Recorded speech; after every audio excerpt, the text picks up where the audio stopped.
Yo, what up, was our another trade recap. Thursday price action, we took a win. It's a plus, let me check. It's a plus 100 something, maybe. Let me check. It was a plus $131 for this day. One take profit got hit and the risk got stopped at break even. And yeah, I mean, I should have closed like all my trade on a 102 RR, but I was so greedy. And I'm gonna tell you why.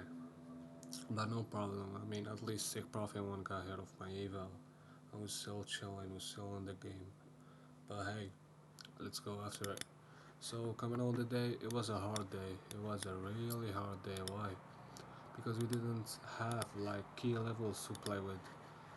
Like you can see on the forward time frame, nothing crazy to play with.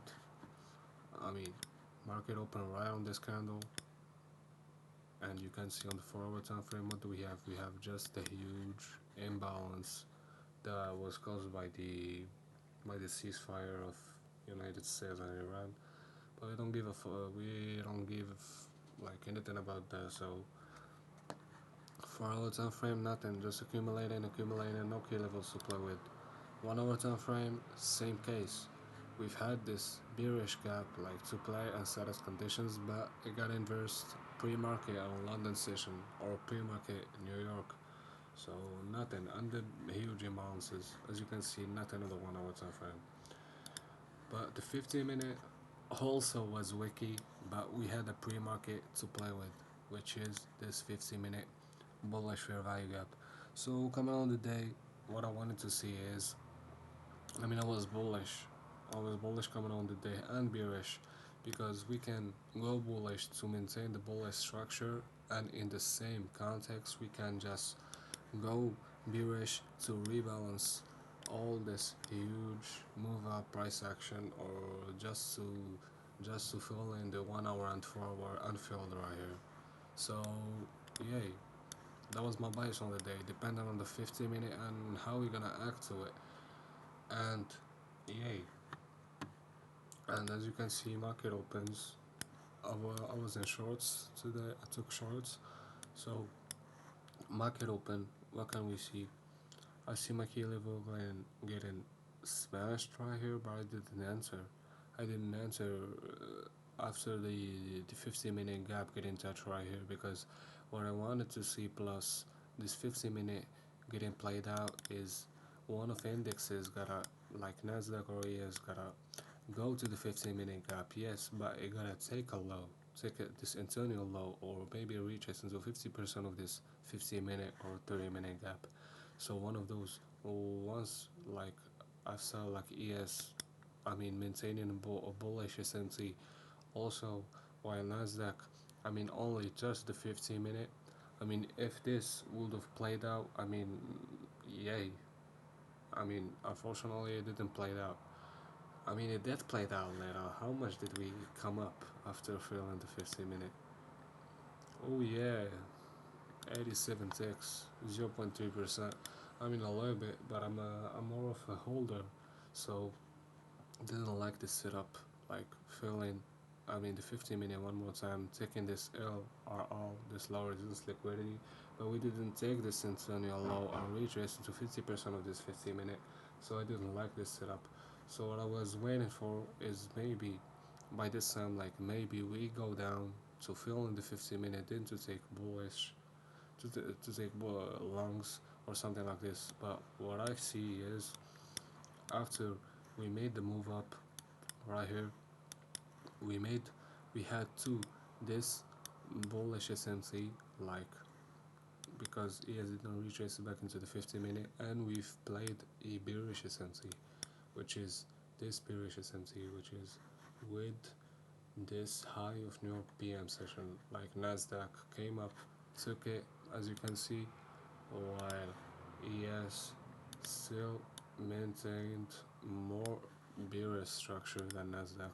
So ES with this bearish SMT, like the lead into the downside is ES. It's obvious. So Once this SMT gets played out, I see a really good short opportunity. Why? Because I know, because like I know, if we're gonna maintain like this SMT that's gonna get hold up, we're definitely gonna go back to this 15-minute gap to fill it completely or just fill 50% of it or come back to this internal high. Like bearish structure that draws on liquidity to the downside, and its side liquidity will be this internal low or this 15-minute bullish fair value gap. So by this time there was a good setup, but I wanted to enter. Yes, I wanted to enter based of this setup, and I would have got an insane risk reward ratio on this trade, and I would have hit all take profits, but I didn't enter because the order flow to the downside was so heavy, was so volume high. So you can see this 1 minute. I mean, after the S&T gets pulled out. I mean, I want to see the bullish confluence going disrespected, which is this 1 minute fair value gap. There is also this 1 minute, but it's not really valuable. But for more information, I would have taken this 1 minute. By this 1 minute, I inversed around this candle. I was searching for my size and all of it. I didn't answer. I wanted to answer right here, but I was like, why would I answer this? This will not give me a better risk reward ratio.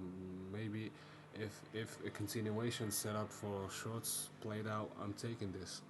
And yeah, that's where I waited for. And I didn't take this 1 minute, so that's where I waited for. I waited for a continuation setup, and the continuation setup played itself.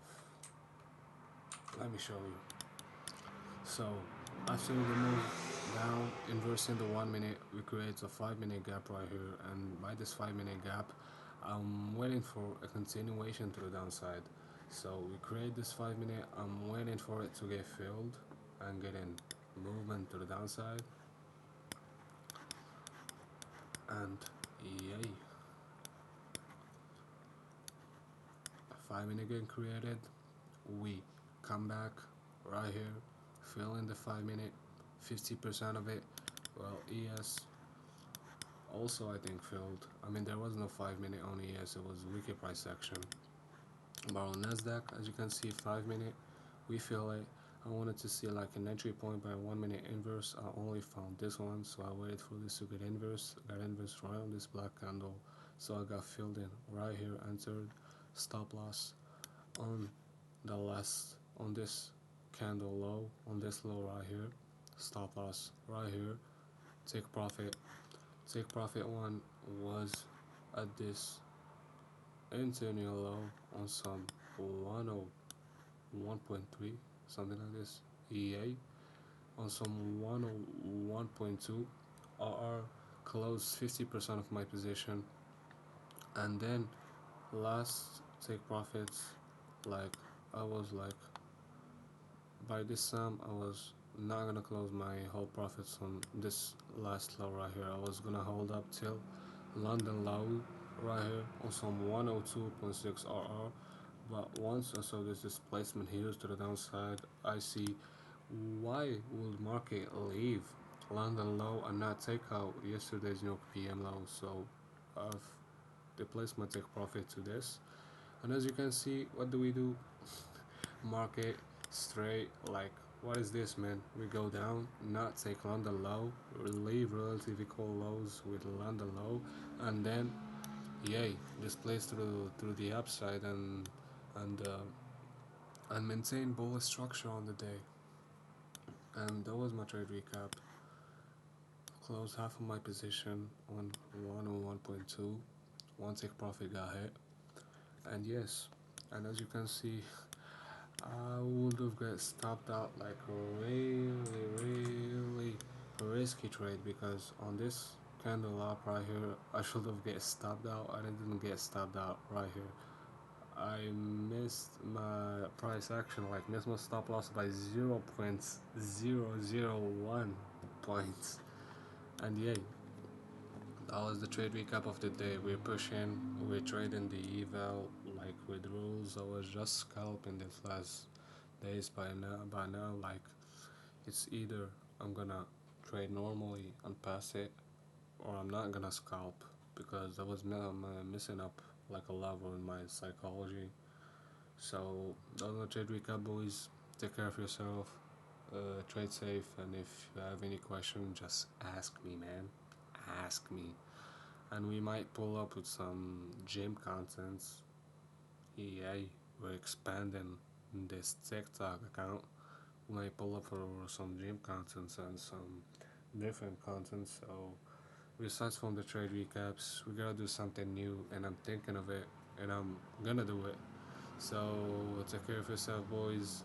Help me.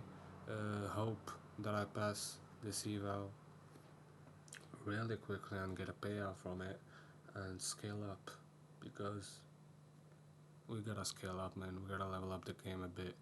So take care of yourself, boys. Peace out. Trade safe.